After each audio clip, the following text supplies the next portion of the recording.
Digital marketing के बाद content marketing. अच्छा, कंटेंट मार्केटिंग को आप ब्रेक कर सकते हो दो पार्ट में। कंटेंट मार्केटिंग जो है वो दो पोर्शन में, दो पार्ट में डिस्ट्रीब्यूट हो सकती है। मतलब अगर आपने कंटेंट लिखा है किसी न्यूज़पेपर के लिए, आपने आर्टिकल लिखा है न्यूज़पेपर के लिए, है ना, वो न्यूज़पेपर में छप रहा है, तो अब ये कंटेंट मार्केटिंग डिजिटल मार्केटिंग में जाएगी या ट्रेडिशनल मार्केटिंग में जाएगी? ट्रेडिशनल मार्केटिंग में। देखो, अगर हम मार्केट को डिवाइड करें ना, तो मार्केट को दो ही मॉड्यूल्स में डिवाइड किया जा सकता है, एक डिजिटल और दूसरी ट्रेडिशनल। अब इन डिजिटल और ट्रेडिशनल इन दोनों की कुछ सब टाइप्स हो सकती हैं, जैसे सब मार्केटिंग हो सकती है। आपके पास कंटेंट मार्केटिंग है, कंटेंट मार्केटिंग दोनों चीजों में अप्लाई हो सकती है, डिजिटल में भी और ट्रेडिशनल में भी। अगर आपने एक ब्लॉग लिखा है, ब्लॉग ऑब्वियसली ब्लॉग कहां पर पोस्ट होगा? किसी वेबसाइट पर, है ना। ब्लॉग पोस्टिंग, ब्लॉग लिखा है आपने, वो ब्लॉग कहां पर पोस्ट होगा? वेबसाइट पर पोस्ट होगा। अगर यही ब्लॉग जिसको आप आर्टिकल कहते हो, ये अगर न्यूज़पेपर में चला जाएगा तो ट्रेडिशनल हो जाएगी। अगर ये किसी यही आर्टिकल आपका अगर किसी वेबसाइट पर एज अ ब्लॉग पोस्ट हो रहा है, तो अब ये डिजिटल मार्केटिंग हो जाएगी। तो ये जो आपकी कंटेंट मार्केटिंग है, इसे आप ब्रेक कर सकते हो दो पार्ट में, डिजिटल में भी और ट्रेडिशनल में भी। इसी तरह फिर आपकी सोशल मीडिया मार्केटिंग है। सोशल मीडिया क्या है? ये डिजिटल मार्केटिंग का तो सबसेट है, ये डिजिटल मार्केटिंग की ही तो एक ब्रांच है ना। फिर एफिलिएट मार्केटिंग, एफिलिएट मार्केटिंग क्या है? ये भी डिजिटल मार्केटिंग की ब्रांच है ना। एफिलिएट मार्केटिंग क्या होती है? मिसाल के तौर पर आपने देखा होगा बहुत सारे यूट्यूब चैनल पर कोई प्रोडक्ट अनबॉक्स की जा रही होती है, ज्यादातर बच्चों के टॉयज।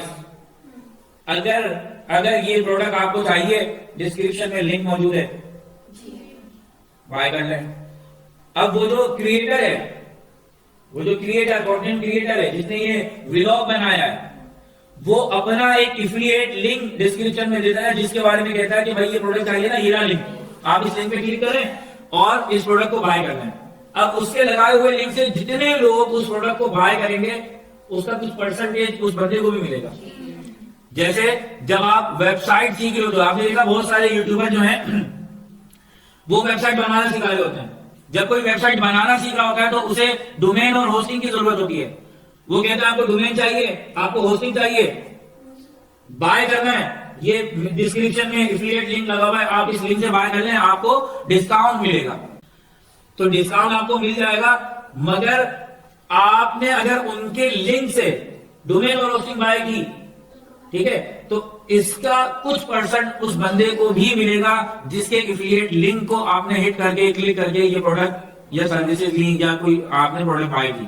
लेकिन यहाँ पे कुछ मार्केटिंग के प्रिंसिपल हैं, जैसे यहाँ पर कस्टमर ओरिएंटेशन, ठीक है, कि आपने जो कस्टमर है उनकी नीड्स को समझना है, अंडरस्टैंड करना है कि उन कस्टमर की क्या नीड है।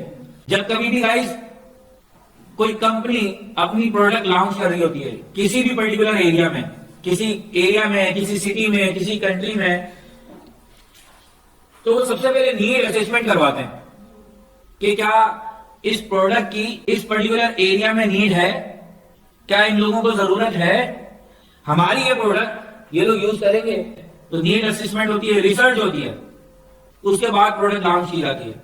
और फिर मार्केटिंग के 4 P's उन पर काम होता है, प्रोडक्ट, प्राइस, प्रमोटिंग, प्लेसमेंट, ठीक है, ये 4 P's हैं मार्केटिंग के। अच्छा, ये जो मार्केटियर होते हैं ना, ये बहुत खतरनाक लोग होते हैं, मैंने आपको पहले बताया।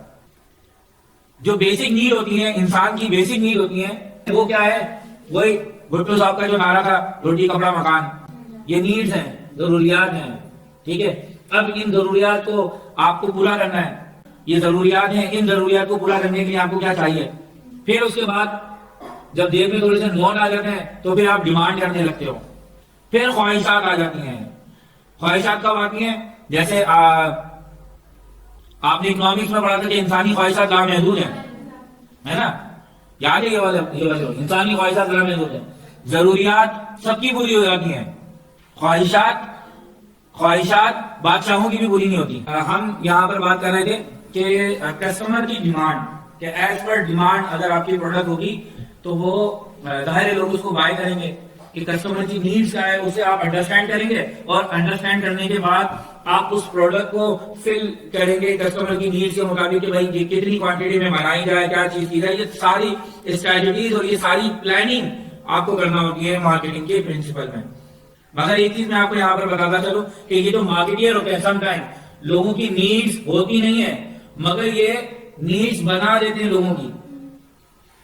ये जो मार्केटियर होते हैं ये क्या करते हैं, लोगों को जरूरत नहीं है मगर वो अपनी प्रोडक्ट को ऐसे प्रेजेंट करते हैं लोगों के सामने कि लोग ये समझते हैं कि हाँ यार इसके बगैर तो गुजारा ही नहीं है।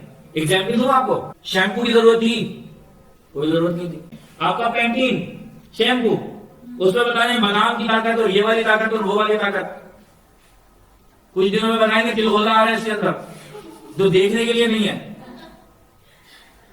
बादाम यहाँ पे खाने के लिए नहीं मिल रहे लोगों को, कह रहे हैं कि शैम्पू में लगा हुआ है। किसी ने चेक किया है? कोई प्रूफ है? अच्छा, एक के बाद एक नई नई चीज चली आ रही है ना।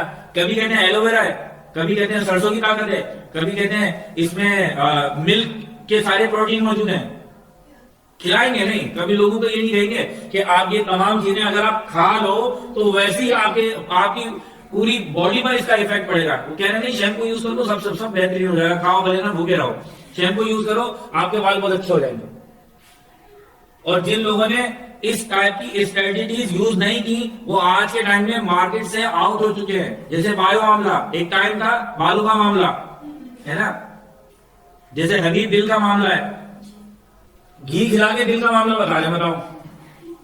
जो अपने आप में एक वैसे ही खिला रहे, घी खिला रहे और कह रहे दिल का मामला। दिल का तो वाकई मामला है जब हार्ट अटैक आएंगे। बायो मामला, बालू का मामला कहाँ है वो, अब आपको कहीं नजर आता है? ऑर्गेनिक शैम्पू है बायो मामला। उन लोगों ने इस टाइप का चूरन नहीं बेचा, उनको चूरन बेचना ना आया, आउट हो गए मार्केट से। अब अगर वो चाहेंगी ना तो भी नहीं आ सकते, और अगर उन्हें बहुत ज्यादा स्ट्रगल करना पड़ेगी, उन्हें बहुत सारे कॉम्पिटिटर्स को बीट करना पड़ेगा। नोकिया की एग्जाम्पल देखें, नोकिया अनबीटेबल मार्केट पोजीशन में था जब नोकिया 3310 चला करता था। लोग नोकिया के अलावा बात ही नहीं करते थे। उस टाइम पे सैमसंग भी था, उस टाइम पे सोनी एरिक्सन भी था, उस टाइम पे एलजी भी था, मोटोरोला भी था और बहुत सारी कंपनीज थी, मगर नोकिया टॉप पर था। नोकिया नहीं देखे आज के टाइम में नोकिया नजर आ रहा है कहीं? नोकिया पढ़ा रहा कि नहीं भाई मैं विंडोज सिस्टम चलाऊंगा, अपना सिस्टम लेकर आऊंगा।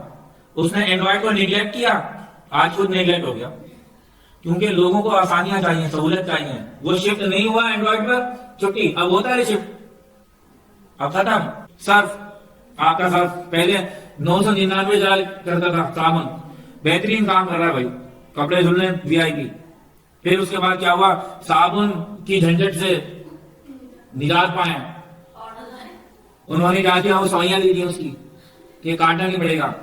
फैसिलिटेट किया खवातीन को, उनको कहा कि 3 चक्करों में बढ़ी हो, कपड़े धोने, एक तो आपको कपड़े धोने, ऊपर से 1 घंटा साबुन काटने में लगाना है, सवाइयां ले आओ ना, जिंदगी आसान बनाओ। चाबी चलो ले आए। फिर कुछ दिन के बाद एक और चला आ रहा है कि ये सर्फ यूज कर ले, डिटर्जेंट यूज करना है। अब वो सर्फ की मार्केट भी ऊपर नीचे हो गई और अब आ रहा है लिक्विड, ये लिक्विड यूज कर ले। फिर एक और आ गया कि डिटर्जेंट कपड़ों को ये कर देता है, वो कर देता है, इसके साथ कंफर्ट डाल दें, ये शाइन नए हो जाएंगे कपड़े। देखें अब इन तमाम चीजों की नीड्स नहीं थी, मगर ये आज के टाइम में नीड बना दी गई है ना। ये टेक्निक्स थी, नीड बना दी। और आप देखें ये तो मैंने चंद प्रोडक्ट बताई हैं, ये तो हमने वो बात की है जो मोटी मोटी सी चीजें हमें नजर आ रही है हमारे अराउंड। इस तरह की और बहुत सारी अननेसेसरी चीजें हैं जिनकी जरूरत नहीं है, क्योंकि ये जो मार्केटियर है इन लोगों ने ऐसी मार्केटिंग की है, इन्होंने ऐसा दिखाया कि इसके बगैर तो नामुमकिन है भाई, इसके बगैर नहीं हो सकता, गुजारा ही नहीं है, नहीं जी सकते आप।